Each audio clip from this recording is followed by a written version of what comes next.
All right, everybody. We are live on a Thursday for the Monday Night Hammer. I don't know how long that joke's going to be funny. Maybe it never was funny, but I'm joined here by Michael Sicoli. You can find him on Twitter at Michael__Sicoli. And they're cranking out the content. They're cranking out the songs about defensive IDP fantasy football. Michael, how are you doing? I'm all good. I've been doing a lot of work all day today. No time to relax. This is my relaxing period of getting back to fantasy football. How about you? Yes. I'm doing great. Um, yeah, I'm just running the numbers, all day, every day. That's just what I do now. After retiring from teaching at 30 years old. So, I don't know if I shared that with the viewers, of which there are many, but, yeah, we're excited. I'm actually off work tomorrow, so I'm gonna get a little weird and try and win a showdown GPP tonight. I actually have a pretty solid strategy I'm working on. We can talk about that a little bit later.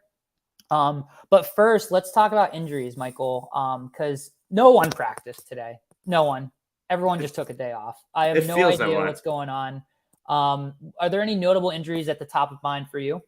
I'm on Ross St. Brown. I think everyone's looking at Christian McCaffrey right now, and we'll see how that plays out. It's sounding a little bit more optimistic.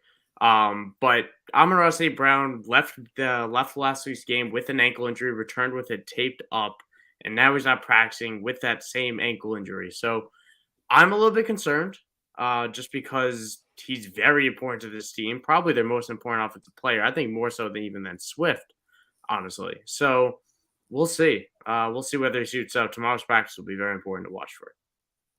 Yeah. I also think that keeping an eye on another injury there, Swift. DeAndre Swift. I mean, it's interesting, man. Like it sounded like he's definitely going to be out for a few weeks until the bye, but maybe he's kind of feeling a little bit better. They're kind of holding out hope for him, I think. But I would be making plans to not have DeAndre Swift this week. I'm on Ross St. Brown. I just don't have a great feeling about that either, which is a shame because he's been balling big time. Any other injuries you got lined up for us today?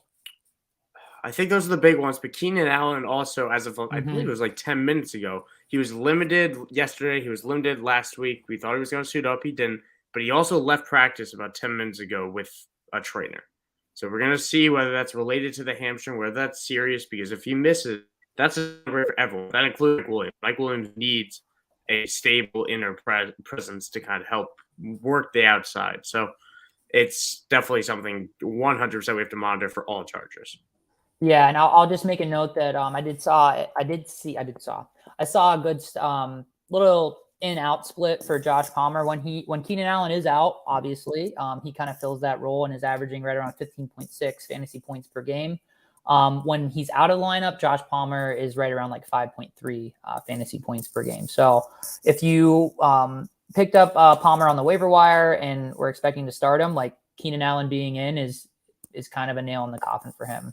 Unfortunately. Also, if you dropped him in anticipation of Keenan Allen coming back, might be the time to pick him up. He's probably a free agent on your wire right now. Could be worth a good stash.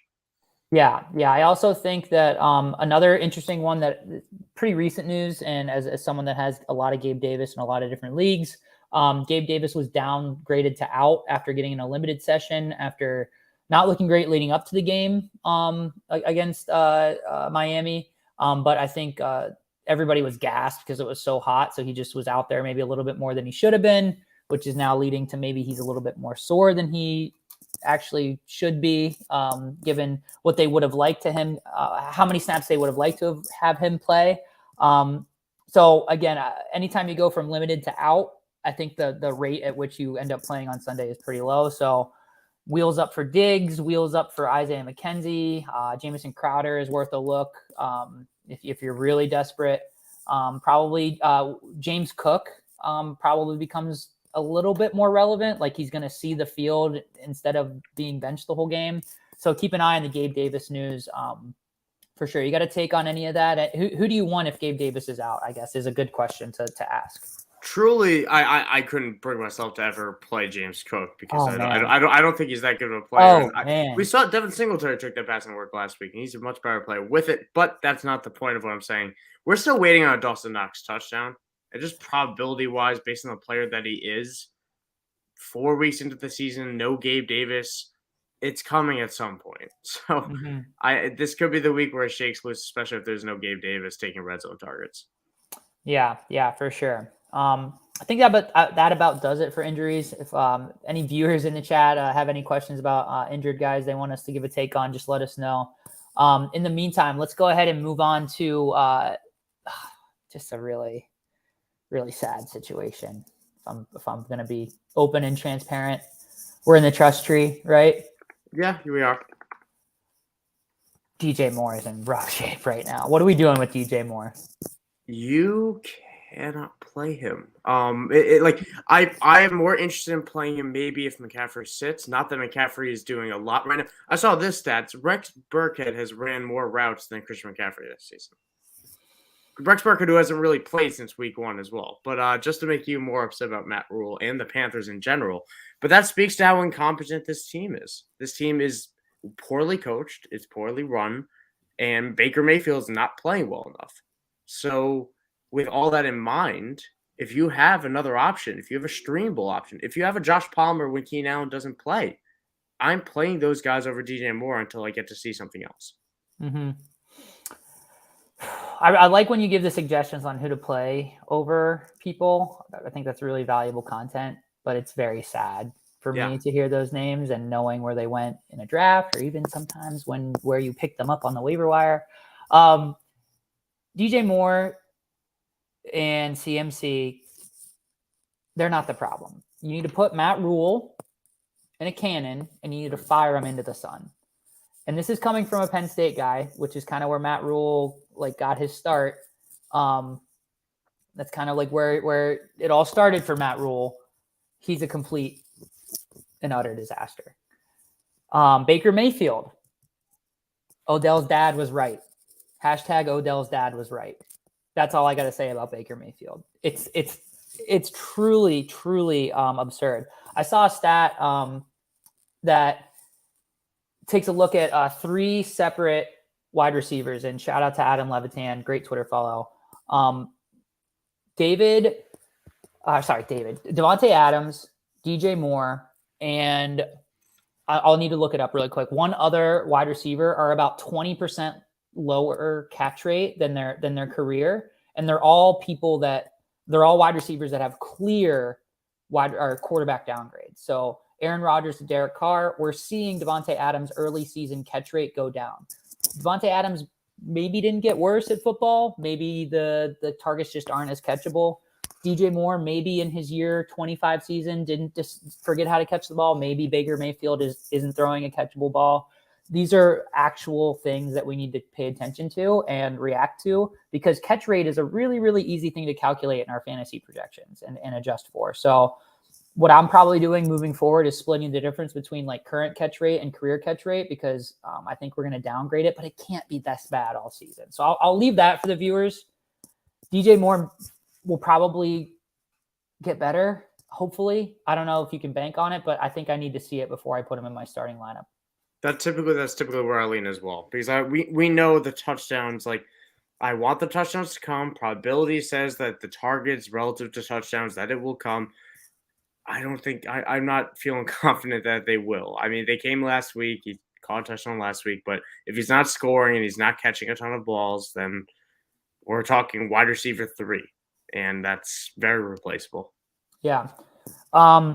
The other wide receiver that has seen a pretty big dip in their catch rate relative to their career catch rate is Brandon Cooks with Davis Mills, which I don't know what to think about Davis Mills, man. On one hand, he's had a few solid games with what's the coach's name there? Pep Hamilton? Lovie Smith.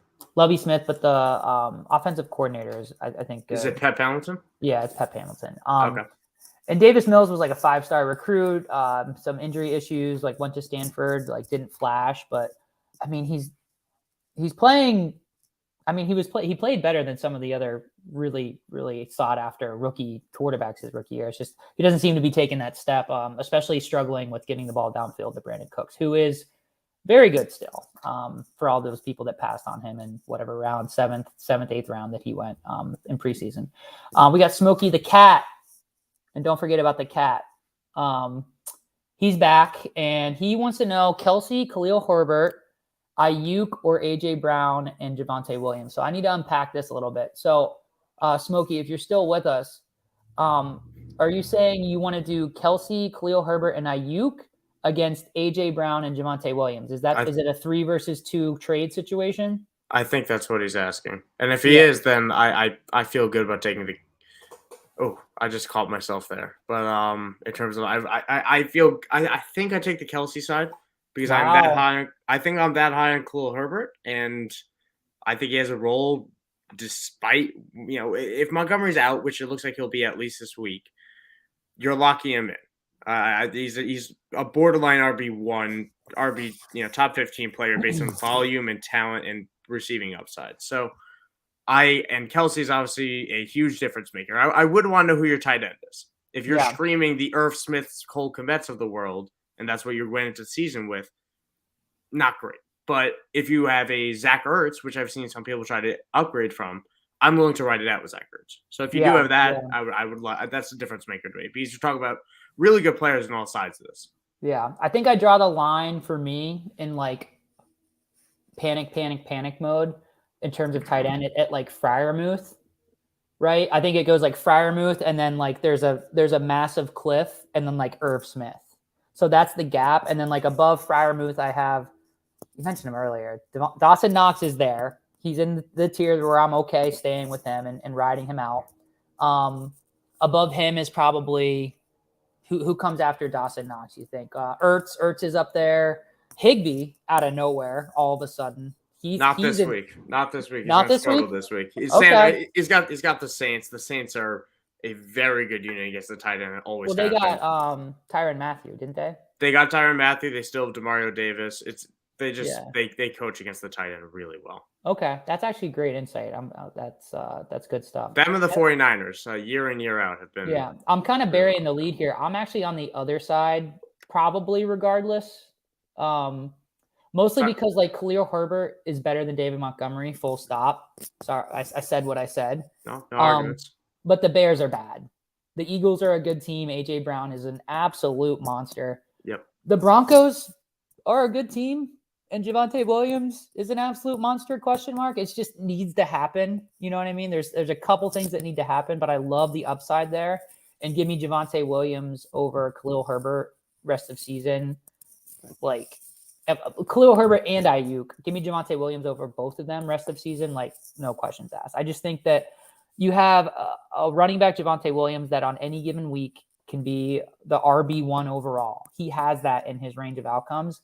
Khalil Herbert, I know he literally just did it. He scored like 30 fantasy points, but a lot of things have to go right for that to happen on a bad team, with a bad quarterback, with a bad coaching staff. I tend to try to avoid those situations. And Ayuk, it's kind of like a boom bust situation with him. Like he does look a lot better this year. That's a great question though, Smokey the Cat. And I'm glad you came back because it means we probably gave you good advice before. I'm going with AJ Brown, Javonte Williams. It sounds like Sokoli is going with the Kelsey side, unless you have a tight end like right around that Zach Ertz range. I will say, first of all, I messed up before with Higbee. He's not playing the Saints this week. He's playing the 49ers, which is even better against the tight end. Same concept, though. But okay. Just to clarify. But if this is I think you've talked me into it because I do. AJ Brown's a league winner, and Javonte Williams is. I have to believe that they give him the ball at some point. The snap counts are absurd currently. I worry about when that's going to be because I truly believe Nathaniel Hackett is the most incompetent coach currently in the NFL. He might get fired. He's in over his head. But until he gets fired, he's 2-1, and they just hired him. I think he will have a leash, and I think that's going to be really spotty, which sucks. Yeah. I know. This is tight end. You laid it out for me. You laid it out for me. You've talked me into it somewhat. I think if I have a garbage tight end, like I said before, I'll take the Kelsey side. If this is tight end premium, I will take the Kelsey side. If it's just standard PPR, I can talk myself easily into the AJ Brown one. Yeah. So another way I think about it, and this is more just like gut, but when I'm projecting out Khalil Herbert from like a talent standpoint, he's just not a guy who has 30 fantasy points like in his 75th percentile outcome, which I'm starting to get a little technical with that. Like if you're thinking about like the range of outcomes, like it's not likely. what happened to Khalil Herbert, the chances of it happening to him are just not as good as AJ Brown scoring 30 points. Javonte Williams scoring 30 points. These are just better players with better draft capital. The NFL views them differently because they are better just overall players. So like a lot of times, like as I've played fantasy football, the more I play it, the more I'm gravitating towards like who's the better athlete, who's the better football player. Like let's throw the numbers out. Let's throw that out for a second. Who's like better with the ball in his hands? Yeah, AJ Brown is a better player at this point than Brandon Ayuk or Khalil Herbert, and it's not close. Javonte Williams is a better player than Khalil Herbert and Ayuk. And then Kelsey is the best player at his position currently. But, I mean, he is slowing down a little bit. So we spent a lot of time on that one, Smokey the Cat, because it was a good one. Keep coming back, sir. But if you have any other questions, make sure you drop them in the chat. Let's move on. I mean, just a lot of depressing topics today. Zach Wilson's return. I'm not a fan. For you, yeah. I'm not a fan. The whole MILF Hunter thing was like really funny. I totally get it. But he's a bad quarterback. He's a bad quarterback that likes to feed Elijah Moore, and I'm a Garrett Wilson guy. What do you think about Zach Wilson coming back? Can we predict who he's going to throw the ball to? And it doesn't matter because is he that bad? I think the same argument that we Elijah Moore stands have had for Elijah Moore, we have to extend to Garrett Wilson, which was draft Elijah Moore because he will get the ball because he is an alpha talent wins out. That, like, a lot of people, like you said, say Wilson, he's going to throw to Moore now. He's back. You know, they're going to make that connection again. Garrett Wilson's not going to go away because Garrett Wilson is that good of a player. Mm-hmm. So what you're going to see now, I think, is that you're going to see basement level floors. I think you're going to see true 2-point type of floors for Elijah Moore, for even Garrett Wilson, for Corey Davis. Like, because I agree. I don't think Zach Wilson's the answer in New York. And I think that completion percentage is going to be low. I don't think you're going to see a lot of them. So yeah, it's tough. I think it's definitely a boost for Elijah Moore because right now his stock is as low as it could be. Mm-hmm. But ultimately, I do think it's a downgrade for the rest of the offense. Yeah, and I just want to say that one of the striking numbers things that that points me in the direction that Zach Wilson is, in fact, a bad football player. Sounds so harsh. Is that he holds the ball longer than average, which there are good quarterbacks that hold the ball a long time. Kyler Murray is one of them. Lamar Jackson is one of them. A lot of the rushing quarterbacks hold the ball a long time. But a clear sign that you're not keeping your eyes downfield is your ADOT is low. So not only is Zach Wilson kind of like holding onto the ball too long, he's not keeping his eyes downfield. So like when he does throw the ball and not get sacked, he's finding Elijah Moore 5 yards down the field, which is good for Elijah Moore. And I think that's why you see like a little bit of a spike when Zach Wilson's the quarterback and Elijah Moore kind of disappears completely when he's not on the field. And some of these other quarterbacks are in. So I would probably say like is Garrett Wilson's running his routes down the field. I would probably, along with like he got a little banged up in that last game, I have a situation where I have both. And I'll probably start Moore. And yeah, but I'm going to monitor Garrett Wilson's health. I really think that Zach Wilson cannot scan downfield, and he's just going to find the guy in the intermediate area. Okay. What do you think about that analysis? No, I think that's great. I think that's on point. Of a quarterback that holds the ball too long with a historically bad offensive line that is possibly like this is the best interior front that he's had as a Jet. This is possibly the worst offensive tackle set he's had as a Jet because there's no Becton, there's no Dwayne Brown, there's no George Fant. We are on third and fourth string tackles here against the Steelers in Pittsburgh. Good God, if TJ Watt was playing in this game, he would bury him. But Alex Highsmith can still do that. So the Steelers are going to get pressure to Wilson, and I don't like him under pressure at all. So I do think this is going to be a rude awakening for a Jets fan for the Messiah-esque return. The weapon there, the offensive tackles are not, and Zach Wilson, I don't think he's going to be able to overcome that in his first game back. Yeah.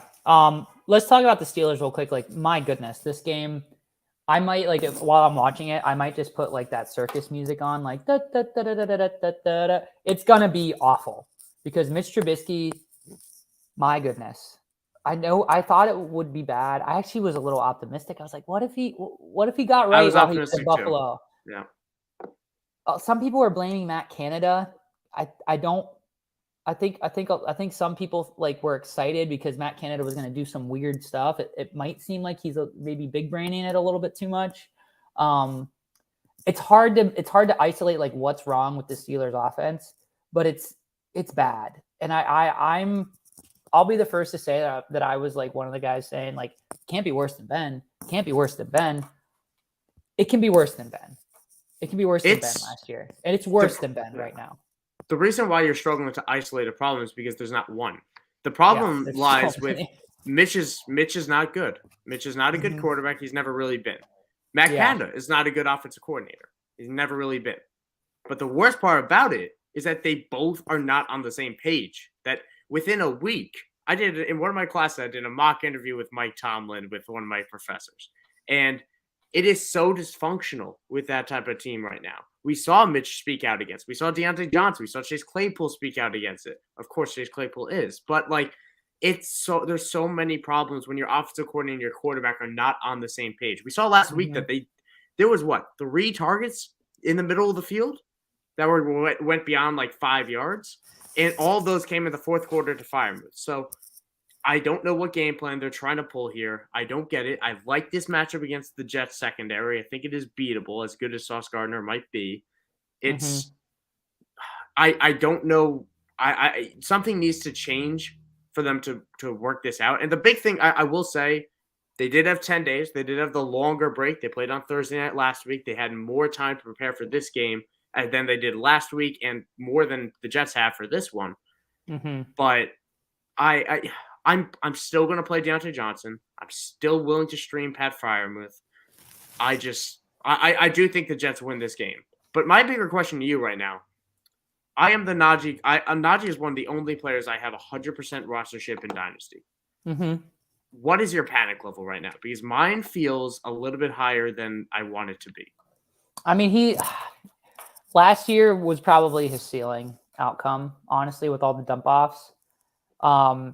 He's unfortunately not like this explosive player that on 15 touches can get you, like I said, like 30 points, 28 points. Like his like median outcome is lower than some of these like alpha backs that he's in that tier volume wise, but he doesn't have the explosiveness like Jonathan Taylor, Nick Chubb, and he's kind of the same type of back that's not going to get a whole lot of targets with these new quarterbacks. So I don't think I'd be panicking, but if anyone's viewing him like in a little bit higher than they should be, like you're probably selling a little bit lower than you should, but I don't see it getting better. You know what I mean? I really don't see it getting a lot better. And I had to take, you ready for this? Go for it. I think Matt Canada is sabotaging Mitch Trubisky because Kenny Pickett's his boy. The system's for Kenny Pickett, and he's just going to keep running Kenny Pickett's system until Kenny Pickett's the quarterback. Are you telling they were together at Pitt, University of Pitt? So you're telling me that Matt Canada, since he's joined this team, this is sarcasm, by the way, has absolutely refused to make a system that revolves around any other quarterback besides the one that he's dreamed about and been clutching in his notebook. Since the young man was 18. He has been dreaming up this playbook for the guy that by the time he gets to be the starter, Matt Canada will probably lose his job. Yes. Okay. Sam Hinkie once coined the phrase, if you give me 8 hours to cut down a tree, I'll spend 7 hours sharpening the axe. I thought you were going to say game planning for Kenny Pickett. And Matt Canada's version of that is probably going to end similarly. It seems like Sam Hinkie was fired at hour 6 of sharpening the axe before the Sixers actually became a contender, which they're still, I'm here in Philly, and it's a heartbreaking team to root for, honestly, the 76ers. Anyway, let's pivot because we only got about 5 minutes. Give me your thoughts on tonight's game. We got Tua, Waddle, Tyreek. Everybody's playing. This shapes up to maybe not be a completely trash game, but we got Tua a little banged up coming off of a short week. Joe Burrow and the Bengals they got right against the Jets. They got a little bit right. Still might not be a great team. I don't know what's going on with the Bengals, the returning league runner-ups. How do you see this game playing out? I have flip-flopped on how this game is going to play out all day because it's difficult. And I think something that's really important for people to remember is that this is a short week. That matters for both sides. And one side for the Dolphins, this is a defense that just ran, I think it was 83 plays on defense last week. They only ran 39 on offense. As we also with Stephon Diggs making headlines because he was cramping out there, it was hot. The defense was on the field too. They're also coming off a short week of a lot of reps. I think that's a big deal to keep in mind. And on the Bengals side, they lose DJ Reader. He's out for possibly, I don't think he's out for the season, but he's out for considerable time on the IR. He's made the second most amount of run stops among interior defensive linemen. They don't have a replacement for that 4 days after losing it. That's not on the probably not on the roster, and it's definitely not going to be in the scheme. So I think, and just because Tyreek Hill says that he's going to toast Eli Apple, I don't think he's going to pop off for 150 and 2 today. I really don't, but I think this is a Burrow Chase day. I think this is Tua versus Burrow, and we saw how that played out in the national championship of 2019. I think Joe Burrow gets it done, and I think he does it on the back of Ja'Marr Chase, who's been really contained the last 2 weeks. He only has 83 yards since week 1. After a huge week 1, he only has 83 yards and a score on 11 catches, by the way. 83 yards on 11 catches. I think that all gets right in this home matchup on Thursday night. Yeah, so I'm just going to kind of agree with everything you said there. The thing I want the people to make sure they know is that Miami loves to blitz, and that their blitz rate has been really, really high thus far this season. And they've been playing a lot of man coverage when they blitz. And what that means is that Ja'Marr Chase is going to see a lot of man coverage. And I don't need to connect the dots for the people out there. When Ja'Marr Chase faces man coverage in a heavy blitz scheme, he goes absolutely berserk. And Joe Burrow is very good against the blitz. He takes a lot of sacks, but when he is able to kind of create space and that's his game. Like, he'll take a sack, but more than maybe he should. The coaches probably would like him to take less sacks, but he'll take less sacks. Russell Wilson's a similar player, but he's going to find that crease. And then Ja'Marr Chase literally has like 30 yards of separation. T. Higgins has 20 yards of separation. Tyler Boyd has 10 yards of separation. That's kind of how it works for them. So I'm all over Ja'Marr Chase and like my showdown lineups, locking him into the captain spot. I think we're going to see a big night from Ja'Marr Chase. And on the other side, I hope that Tua can keep the offense moving, keep this game high pace, because that would be a lot of fun. I don't really. I guess like if you had to pick a receiver on the Dolphins, it doesn't sound like you're that into Tyreek. I am. Listen. He's in my DFS. I just don't think that he's not my captain. I don't think that I do think the Dolphins somewhat struggle in this game. I think this is a bring them back down to earth it's a good team, but they're overachieving right now. And I do think that they go 3-1. The Bengals end up leveling out at 2-2. And the real question for me is, I think they beat the Bengals if they can get the rushing attack going. And I'm not confident that they could do that. They're 31st in rushing yards right now. I think the Bengals can be beat on that interior offensive line, especially without DJ Reader. That's what they need to exploit. I don't know if Miami's going to enter the game with that mindset and actually be able to execute it, because it's not a good interior offensive line on Miami. It's not a good line on Miami, period, really. And I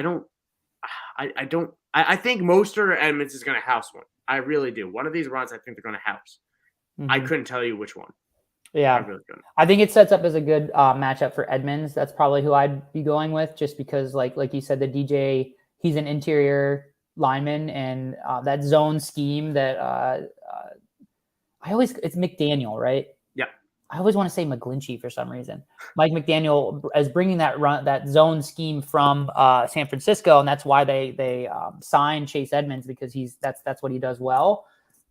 When an interior lineman's out, it's going to open up those zone running lanes, and I think Chase Edmonds is going to have a bigger night than Raheem Mostert, especially because they might not throw the ball quite as much with Tua a little bit banged up. But we got to get out of here. I have another stream that I'm hopping on for Gridiron AI, which is a site that you should check out. That's kind of my plug for tonight. GridironAI.com, machine learning projections, cool stuff. We taught the robot how to make predictions, you know.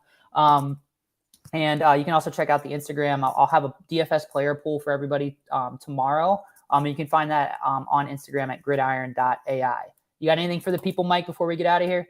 No, I think I'm just going to give a quick little score prediction. I'll say the Bengals win this game 20. Let's go 24 to hold on. I'm tilting a little bit. Let's go 20 to 17. I think it's a closer game, but I do think the Bengals crick it out. Okay, 24-17. That means the Bengals will cover the +4 at home. I'm saying 20 to 17. I'll stick with 24. I'll say they get the 3 touchdowns. Okay, so you have them 24-17, covering -4 at home against a banged up Tua Dolphins team. Yeah, I'm not touching this. I'm not touching the spread for the record, but I do think I'll take the money line for sure. Okay, I'm gonna go. I just think the Dolphins are such a good team, man. They're rolling. I'm gonna go 21. Nope. I'm gonna go 20. I'm gonna go 28-24 Dolphins. Okay. All right.